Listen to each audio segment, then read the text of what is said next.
Hello mga loves! Continuation po ito ng travel vlog ko sa Karuizawa, Shiraito no Taki o Shiraito Waterfalls.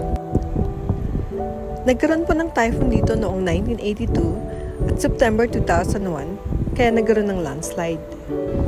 Apektado po ang Shiraito kung kaya nabawasan ng konti ang mga puno sa lugar na ito. Tingnan niyo po ang signboard na nakikita niyo sa harap niyo. Opo, yan po. Ito po ay mayroong mga ibig sabihin. Ang pagkakagawa nila ng asfalto o kalsada ay para hindi madulas ang mga sasakyan sa tuwing winter. At hindi rin po madaling masira ang tire ng mga sasakyan o nakakabawas ng car accident. Dahil ito pong lugar na ito ay madulas dahil ito po ay nasa itaas ng bundok. Ang lugar na ito po ay dinadayo. Ang parking lot nila ay kasya ang